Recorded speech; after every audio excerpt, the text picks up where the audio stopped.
말씀의 제목은 38년 된 병자가 있더라 라는 제목으로 함께 은혜를 나누고 있습니다. 우리를 오랜 절망 속에서 빠져나올 생각도 못하게 하는 그 절망 자체가 우리를 익숙하게 만들어 버린다고 했습니다. 그래서 우리가 익숙해진 그런 절망으로 우리를 이끌어가는 것이 어떤 것들이 있는지, 그 뿌리가 무엇인지, 그 근원이 무엇인지 우리가 오늘 본문에 나오는 38년 된 병자를 통해서 함께 생각해 보고 있습니다. 첫 번째 그 근원이 뭐라고 그랬죠? 제도와 원칙 속에 있는 그 제도와 원칙이 순기능을 발휘하지 못하고 역기능을 발휘한다 그랬죠? 하나님께서 주시는 안식의 참된 의미가 사라져버리고 내가 너보다 더 나아 1등이야. 그렇게 구분되어지고 차별하고 그런 모습들로 나아가는 그런 제도적인 어떤 절망들, 우리들을 더욱더 힘들게 하고 어렵게 하고 절망이 우리들 가운데 습관이 되게끔 하는, 익숙해지게 하는 그런 뿌리다라고 이야기를 나눴습니다. 이 시간에 생각할 두 번째 주제는 뭐냐면 사랑의 상실입니다. 함께 따라해 보겠습니다. 사랑의 상실. 이 개인적인 사랑의 상실은요, 우리가 최소 살펴봤던 제도적인 어떤 그런 어려움보다도 우리를 더 깊은 절망의 구렁텅이로 빠뜨리게 됩니다. 여러분, 몸이 아프면은요, 약을 먹고 버티든지, 약을 먹어도 안 되면 이를 악물고라도 어떻게 해서든지 버티면 버틸 수 있는 것 같아요. 그죠? 그런데 이 외로움, 고독, 버림받은 것 같은 이런 사랑의 상실에 대한 것들은 굉장히 견디기가 힘들어요. 약이 없어요. 상사병에는 약이 없다. 너무 옛날 얘기인가요? 이런 고독, 또 외로움, 버림받은 거 이런 것들은요, 견디기가 쉽지 않습니다. 자칫 잘못하다가 이런 고독은요, 사람들을 죽음으로까지 내몰게 되더라는 거예요. 고독, 사. 이런 얘기 많이 들어보셨잖아요. 오늘 본문에 보면 굉장히 특별한 장면들이 나옵니다. 이 특별한 장면들을 하나하나씩 좀 살펴가겠습니다. 우선 6절 말씀으로 한번 가보겠습니다. 저희가 함께 읽습니다. 시작. 예수께서 그 누운 것을 보시고 병이 벌써 오래된 줄 아시고 이르시되 내가 낫고자 하느냐. 지금 예수님께서 말을 붙이는 사람이 누구예요? 아픈 사람이에요. 아픈 사람에게 뭐라고 하세요? 내가 낫고자 하느냐. 아무리 예수님이라도 그렇지. 1, 2년도 아니고 지금 몇 년 동안 누워있는 사람이에요. 38년 동안 아파서 누워있는 사람에게 아무리 예수님이라고 해도 이게 할 소리입니까? 예수님께 좀 죄송한 말씀이지만 1, 2년이 아니잖아요. 넉넉 잡아서 10년 있다고 칩시다. 이 사람은 10년도 아니잖아요. 38년입니다. 이게 할 소리냐는 거예요. 여러분 같으면 이 질문을 딱 듣고 여러분들 같으면 어떻게 반응하셨을 것 같으세요?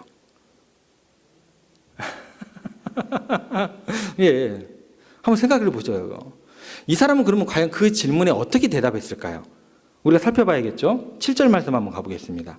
이 사람이 뭐라고 대답을 할까요? 7절 말씀 보겠습니다. 함께 읽습니다. 병자가 대답하되 주여 물이 움직일 때에 나를 못에 넣어주는 사람이 없어 내가 가는 동안에 다른 사람이 먼저 내려가나이다. 자, 예수님께서 물어본 질문이 뭐였어요? 내가 낫고자 하느냐? 그럼 여러분 같으면 어떻게 대답을 하실 것 같으세요? 낫고 싶어요. 야, 여러분들 믿음 좋으시네요. 낫고자 하느냐 물으면 지금 장난하세요? 저 같으면 그럴 것 같아요. 그래요. 38년 동안 있었는데 그걸 물어볼 말이냐는 거예요. 지금 장난하세요? 좀 더 한 단계 더 나아가면 냉큼 저리 꺼지세요. 안 그럴 것 같으시죠? 그런다니까요, 우리들이요. 장난하는 것도 아니고 와가지고 내 사정도 모르는 사람인 것처럼 와가지고 낫고자 하느냐니요. 장난하세요? 저리 꺼지세요. 라고 하든지 여러분같이 믿음이 좋으면 뭐라고 해요? 낫고 싶습니다. 그렇게 이야기가 끝나야 되는 거예요. 그죠? 그런데 이 사람이 무슨 말을 꺼내는가 보세요. 그런 말을 해요, 안 해요? 안 해요. 왜 그럴까요?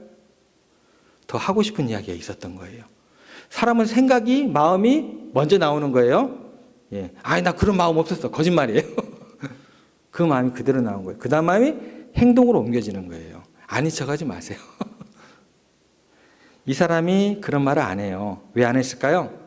더 하고 싶은 이야기가 있는 거예요. 그래서 안 하는 거예요. 정말 간절히 하고 싶은 말이 뭐예요? 아무도 나를 도와주지 않았습니다. 내가 이 지경이 되도록 무려 1년도 아니고 2년도 아니고 10년도 아니고 38년 동안 내가 누워 있었는데 내 가족, 내 형제 자매, 내 부모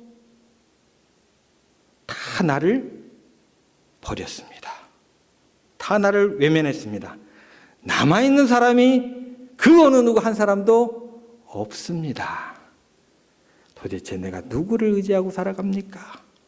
외롭습니다. 세상이 저주스럽습니다. 세상은 이 지경밖에 안 되는 것 같습니다. 아무도 나를 못에 넣어줄 사람이 없습니다. 이 사람은요, 지금 몸이 불편한 것보다도, 몸이 아픈 것보다도 더 큰 고통이 뭐냐면 개인적인 사랑의 상실감입니다. 이 사람의 고통의 질병, 고독이라는 그 질병, 이것이 얼마나 큰지 모릅니다. 이 사람이 왜 38년 동안 그 자리를 꼭 지키고 어디도 가지도 않고 누워 있었을까요? 아무도 도와주지도 않는데 왜 계속 거기에 누워 있었을까요? 도와줄 사람도 없다고 자기 스스로 절망이 익숙해져만 가는 그런 시간들을 다 견디면서 왜 그 자리에 누워 있냐라는 거예요. 지금 이 사람은요, 나으려고 그 자리에 누워 있는 게 아닙니다. 오기로 누워 있는 거예요. 오기로. 내가 여기 38년 동안 누워 있으면서 인간이 얼마나 악한지, 얼마나 인간들이 서로 돕지 않은지, 내가 인간의 그 잔인함을 내가 보여주겠다라는 거예요. 내 몸으로, 내 시간으로, 내 생명으로 38년이라는 시간을 통해서 내가 그 증명해 보이겠다라는 거예요. 내가 38년 동안 철저히 버림받았습니다. 아무도 나를 사랑하는 사람 없고 이 세상은 나 혼자뿐입니다. 여러분, 사람들이요, 이 정도까지 절망하게 되면 이 사람의 마음 가운데는 희망은 없어요. 절대적으로 이런 사람들에게 희망을 심어주려고 섣불리 접근하시면 안 됩니다. 인간은 해결할 능력이 안 돼요. 여러분 착각하지 마세요. 이 정도까지 절망하게 되면 희망으로 사는 것이 아니라 뭐로 살아요? 도끼로 살아가는 거예요. 안 그럴 것 같으시죠? 내가 신앙이 좋다고 이 정도까지 깡깡 움츠리고 사는 사람에게 목사라고 깝죽대면 안 돼요. 큰일 납니다. 목사로서 더 복음이 복음되지 못하게 하게 됩니다. 이 정도 되면 희망으로 사는 게 아니라 도끼로 살아가게 돼요. 두고 보자. 내가 이 세상 끝까지 저주한다. 여러분, 갑자기 실패하고 힘들어지면 갑자기 마음속에 정죄감이 들고요. 누군가를 향한 원망을 쌓아나가기 시작하게 됩니다. 모든 책임을 전가시키고 싶은 생각이 들어요. 이렇게 도와주는 사람이 없다니 세상에 이럴 수가 있어? 그래서 살고자 하는 사람으로 마음으로 살아가는 게 아니고 증오하는 에너지로, 미움으로 살아가는 사람들이 있습니다. 그것이 우리들의 아픈 모습이 됩니다. 이해해주는 사람이 없기에 그래서 홀로 그 아픔을 견디기 힘드니까 누군가 끌고 같이 죽자는 거예요. 같이 죽자는 거예요. 그런데 목사라고 가서 내가 당신의 아픔을 압니다. 깝죽 대보세요. 네가 뭔데? 네가 뭔데? 그래요, 진짜. 진짜 그래요. 그래서 예수님께서 낫고자 하느냐 하니까 뭐라고요? 아무도 못에 넣어주는 사람이 없습니다. 예수님께서 언제 누가 도와주는 사람 있냐고 물어봤냐는 거예요. 그런 질문 안 하셨잖아요. 근데 우리들의 모습이 그렇다라는 거예요. 미국에 대통령 저격 사건이 9건 있었는데 그중에 트루먼을 쏜 포토리건을 제외하고는 8건은 정치적 배경이 없이 개인적인 문제로 그런 엄청난 일이 벌어지게 됩니다. 근데 보통 유럽이나 제3세계에서는 정치적인 리더를 저격할 때 정치적인 배후 세력이 항상 같이 따라다닙니다. 근데 미국은 정치가 웬만큼 안정되어 있으니까 사회적인 원인에 의해서, 정신적인 요인에 의해서 저격 사건이 일어나게 되었다라는 거예요. 그래서 정치적 배경이 없는 사회적인 원인에 의한 8건의 암살 사건의 공통적인 특징이 뭔가라고 학자들이 연구를 했습니다. 어떤 사람들이었을까요? 여러분들 이 사람들 조심하시기 바랍니다. 첫 번째 특징은 모두가 백인이었습니다. 흑인이 아니었어요. 동양인이 아니었어요. 두 번째 특징은 뭐냐면 작은 아들이었다고 합니다. 작은 아들도 조심하십시오. 뭔가 그들에게는 뭔가 소외감이 있는 거예요. 저는 작은 아들 아니에요. 저는 조심하실 필요 없어요. 정의라는 그 하버드대 명강의가 있습니다. 그 강의를 할 때 교수님이 하버드 대학에 있는 학생들을 향해서 이런 질문을 했어요. 이 중에서 작은 아들이 있으면 손 들어보세요. 어떤 일이 벌어졌을 것 같으세요? 작은 아들이나 작은 딸이 있으면 손 들어보세요. 거의 없었어요. 거의 손을 안 들었어요. 그러고 난 다음에 질문하게 됩니다. 큰 아들이나 큰 딸, 첫째 있으면 손 들어보세요. 어떤 일이 벌어질 것 같아요? 대부분이 다 손을 들었다고 해요. 너무너무 놀랐습니다. 어떻게 그럴 수 있어요? 근데 첫째에게 모든 기대가 몰려가 있다라는 거예요. 더구나 한국이 아니고 미국 사회에서요. 그래요. 그러니 이것들을 둘째들이 견디겠어요? 이 세상 다 뒤집어 놔야지. 그래서 둘째 아들이 그런 일들을 벌였을까 싶기도 해요. 그 다음에 특징이, 세 번째 특징이 뭐냐면 공부를 꽤나 한 젊은이들이 있었다는 거예요. 그러니까 차라리 공부를 안 했으면 자기 실패에 대해서 원망을 하지 않았을 텐데, 그런데 어느 정도 공부를 하다 보니까 거기에 소망이 끊어지게 될 때 그런 어떤 일들을 벌이게 된다는 거죠. 그 다음 마지막으로 가장 결정적인 것, 그 암살범들의 입으로 직접 얘기하는 거, 시인한 공통점이 하나 있었습니다. 뭘까요? 고독이었어요. 고독. 아무도 나를 돌보지 않았다라는 거예요. 아무도 나를 사랑하지 않았다라는 거예요. 사랑하는 사람이 다 나를 버리고 떠났다라는 거예요. 그거에 대한 반감으로 그런 일을 벌였다라고 연구 결과 나오게 되었습니다. 여러분, 개인적인 사랑의 상실감은요, 그 사람의 상실감으로 끝나지 않습니다. 개인적인 사랑의 상실감은요, 엄청난 악의 도구가 되는 거예요. 이게 심각하다라는 거예요. 그런데 여러분 가만히 한번 생각해 보세요. 이 사람으로부터 오는 사랑의 상실감을 생각해 볼 때 인간이 인간을 의지한다는 것이 그럴듯한 일이에요? 미련한 일이에요? 믿을 사람 하나도 없는 거 아시잖아요. 왜 모르는 척 하세요? 개인적인 사랑의 상실감을 가지고 이렇게 똘똘 상처를 받고 절망감에 빠지고 그렇게 되는데, 실질적으로 여러분들이 잘 알잖아요. 사람으로부터 오는 상실감을 생각해 볼 때 인간이 인간을 의지한다는 것을 그처럼 미련한 일이 없다고 여러분 스스로, 저보다 인생의 선배들이시니까 경험을 너무 많이 하셨잖아요. 이런 일은 없다라는 거죠. 그런데 다들 자기 바빠서 진짜 자기 일처럼 생각해 주는 사람 아주 드물다라는 거예요.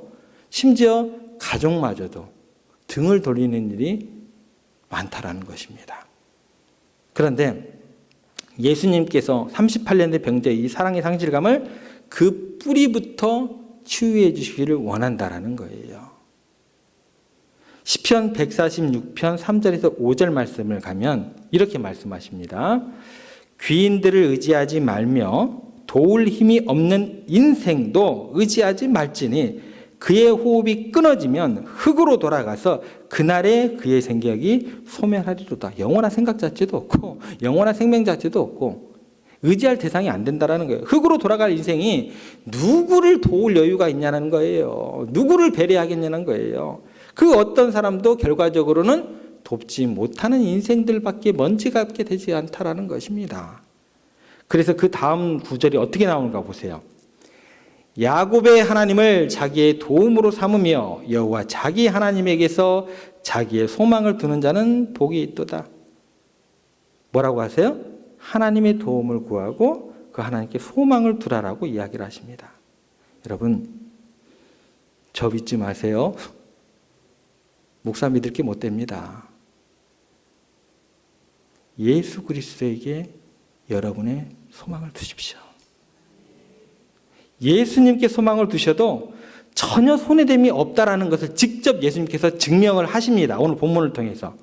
지금 예수님께서 이 사람의 상실감, 자기를 위해 희생당한 사람이 아무도 없다고 생각하는 그 마음의 상처를 치유하시는데 지체함이 없이 상징적으로 지금 당장 바로 치유해 주십니다.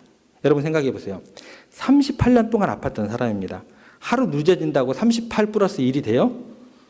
한 39년 돼야지 숫자가 하나 올라가는 거잖아요. 하루 늦는다고 전혀 지장이 없어요.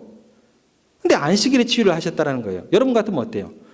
야, 내가 안식일에 치료했다가 잘못되면 큰일 나니까 하루 지나고 내일 다시 하자. 안식일 지난 다음에 고쳐도 그 사람에게 전혀 문제가 되겠냐고 우리는 생각할 수 있습니다. 그런데 예수님 생각은 달라요. 너에게 38년이나 외로운 시간들, 고통을 당했는데 한순간도 빨리 너를 치유해 주겠다라는 거예요. 예수님께서 지금 고쳐주시면서 그 사람에게요, 내가 누구다라고 가르쳐 줄 그런 시간적 여유도 없었어요. 어떻게 돼요? 너 고쳐준 사람이 누군데? 그러니까 그 사람이 뭐래요? 누구더라? 누구더라? 나중에 찾아서 예수님이에요. 그렇게 얘기를 하잖아요.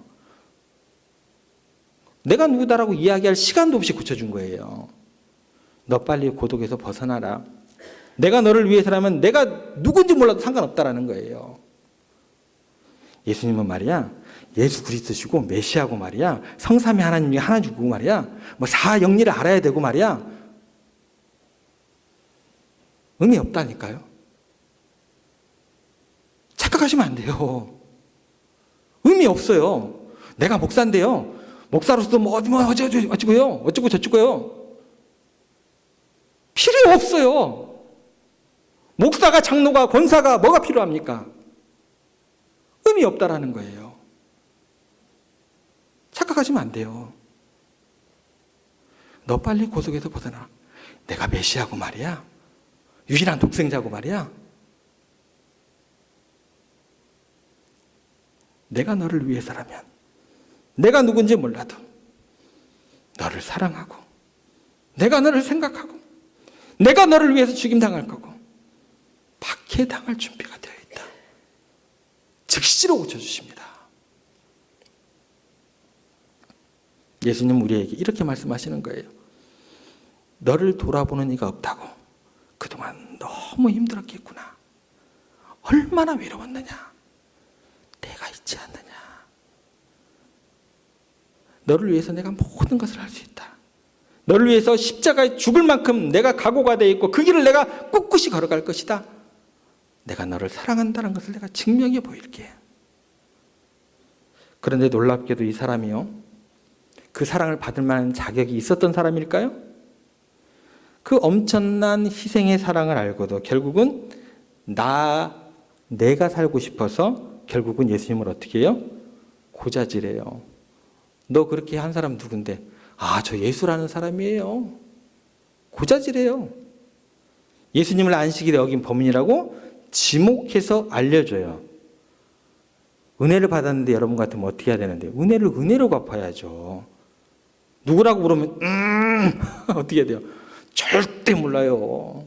제 눈에 흙이 되기라는 얘기를 안 해요. 이 정도는 돼야죠. 감춰줘야 되는데 그 정도의 의리도 없었던 사람이다라는 거예요. 하지만 예수님은 그 사람의 상태와 상관이 없이, 반응과 상관없이 그 사람이 연약하고 쓸모없을 때도 사랑했고, 남을 넘기는 흉보는 죄인으로 있을 때도 사랑을 했고, 예수님께 책임을 전가하는데도, 예수님은 원수처럼 대하는데도 사랑을 하셨다라는 거예요. 지금 이 자리에 나와 있는 여러분들 중에 의롭기 때문에 하나님이 구원하신 것이 아닙니다. 저를 의롭기 때문에 목사로 부르셨다고 하면 저는 목사 일을 가면 안 되는 사람이에요. 제 아버지가 목사셨습니다. 저처럼 목사에 대해서 함부로 이야기하는 사람 없었습니다. 교회에 대해서 반감을 가진 사람이 없었습니다. 그 지나온 과거를 돌아볼 때 저처럼 하나님과 원수되었던 사람은 목사의 길을 가면 안 되는 거예요. 근데 그 마음이 한순간 깨져버리더라고요. 이 자리에 서 있는 제가 의롭기 때문에 하나님께서 목사로 부른 게 아니다라는 것입니다. 여러분들도 마찬가지예요. 쓸모없는 인간이어도, 쓸모없는 죄인이어도, 심지어 하나님과 원수가 되어 있는 그 자리에서도 하나님은 우리를 향한 그 하나님의 사랑을 보여주시고 확증하시고 우리를 그렇게 변화시키겠다고 말씀하십니다. 너의 그 상처를, 그 외로움을, 그 고독을 내가 치유하기를 원하신다고 말씀하세요. 사람들은 하지 못할지라도 예수님은 인생이 아니시기에, 주님은 능력이 있으신 분이시기에, 사랑이 너무나 크신 분이시기에 원하시고 원하시는 대로 우리 모두를 치유하시고 살리실 수 있다라고 말씀하시고 그 일을 이루시는 분이시다라는 것입니다. 21절 말씀 한번 보겠습니다. 어떻게 이야기하시는지. 아버지께서 죽은 자들을 일으켜 살리심같이 아들도 자기가 원하는 자들을 살리시느니라. 아들이 원하는 자가 누구예요? 가장 미약한 이 사람이라는 거예요. 가장 형편없는 저 같은 사람이라는 거예요. 가장 예수님께 원수처럼 굴었던 사람들이라는 거예요. 나는 그런 사람들까지 살릴 만큼 사랑이 깊고 넓다라는 것입니다.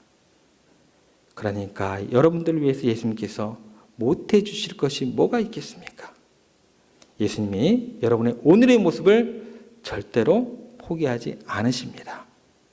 설령 우리가 우리를 기대하지 않는다 할지라도, 절망이 아예 습관이 된다 할지라도, 우리가 우리를 기대하지 않는다 할지라도 예수님은 절대로 여러분들을 포기하지 않으시겠다고 말씀을 하십니다.